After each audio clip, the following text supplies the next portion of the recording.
Tere! Selles erakordsete lindude osas räägin ühest ehtsast multitalendist nimega Meister Lehtlalind. Tegu on umbes 26 cm pikkuse värvulisega lehtlalindlaste sugukonnast. Ta on oma sugukonna üks igavaima välimusega liike, olles peaaegu ühtlase roekas pruuni värvusega. Isegi tema ladinakeelse nime teine pool, innornata, tähendab tõlkes ilustuseta. Teda võib kohata Uus-Guinea Indoneesia poolses küljes, kus ta peamiseks elupaigaks on mägised vihmametsad, umbes 1000–2000 meetrit üle merepinna. Oma tagasihoidliku välimuse teeb ta aga tasa oma tegudega. Nimelt on isased väga oskuslikud ehitajad ja sisekujundajad. Ka teised lehtlalindlased oskavad oksakestest nii-öelda lehtlaid moodustada, kuid Meister Lehtlalinnu lehtlad on klass omaette. Tema tehtud lehtlad on nagu miniatuurne versioon osade indiaanlaste või Aafrika hõimude hüttidest. Nende ehitised on umbes 1 meeter kõrged ja 1,5 meetrit laiad ning nende ehitamiseks võib kuluda kuskil aasta aega. Lehtlate keskel asetseb konstruktsiooni tugisammas, mis voodeldatakse samblaga. Ka kogu lehtlaisine ala kaetakse ühtlase samblakihiga ning kõik üleliigne viiakse sealt minema. Lehtla juurde toovad Meister Lehtlalinnud erinevaid dekoratsioone. Ühesugused asjad asetatakse korralikesse hunnikutesse ning vajaduse korral vahetatakse näiteks halvaks läinud puuviljad välja või tehakse muid korrektuure. Enamasti toovad nad kaunistamiseks värvilisi õisi või midagi söödavat, kuid vahel koguvad nad näiteks ka sütt ja imetajate väljaheiteid. Lehtlate eest leiab sageli ka putukate välisskelette ning selliseid siniseid marju, kogutakse ka rohelisi lehti ja oranže lehti ning erinevaid seeni. Meister Lehtlalindude lemmikvärvid ja objektitüübid on isenditi veidi erinevad, kuid tavalisemateks lemmikvärvideks on punane, sinine, oranž ja must.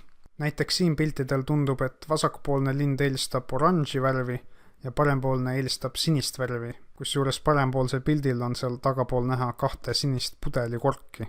Küllalt sageli tuleb ette ka naabrite vahelist dekoratsioonide varastamist, eriti kui ühel peaks olema uudne ja huvitav kaunistus, mida teisel ei ole. Meister Lehtlalinnud pole ehitamise kõrvalt laulmistki ära unustanud. Nad oskavad mitmesuguseid põnevaid häälitsusi teha, näiteks midagi sellist.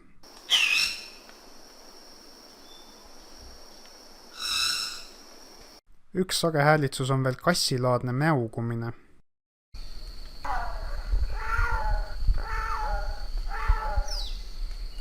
Nende laulus võib esineda ka mitmeid katkendeid teiste linnuliikide lauludest ja muudest loodushäältest.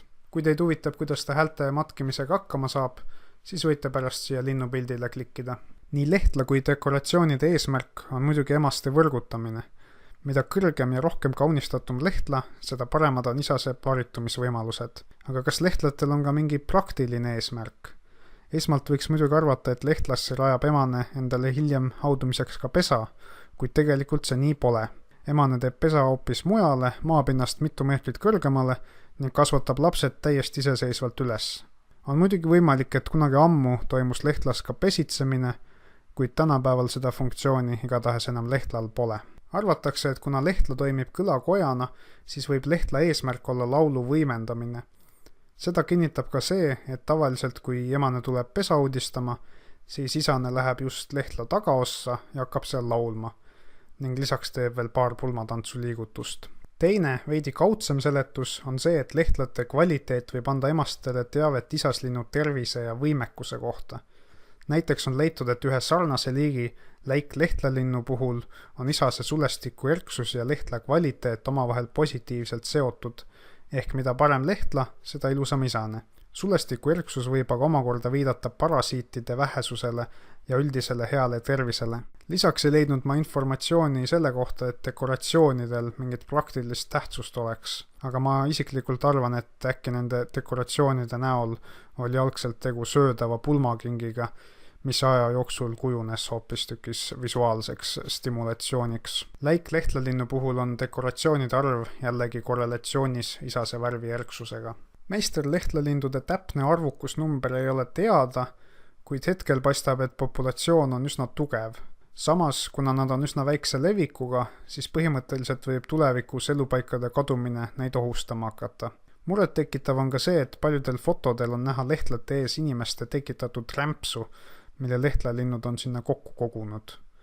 Ma ei oska öelda, kas rämpsu koguvad linnud on emaste seas vähem või rohkem soositud, kuid seda on lihtsalt masendav vaadata. Meisterlehtlalinnud on igatahes äärmiselt huvitava käitumisega linnud. Ei tea, kas peale inimese üldse leidub mõni loomaliik, kes kaaslase leidmiseks peab nii palju vaeva nägema, nagu seda teeb meisterlehtlalind. Selleks korraks kõik. Vasakule poole lisan sarja eelmiste osade lingid ja paremale tulevad uute osade lingid. Aitäh kuulamast!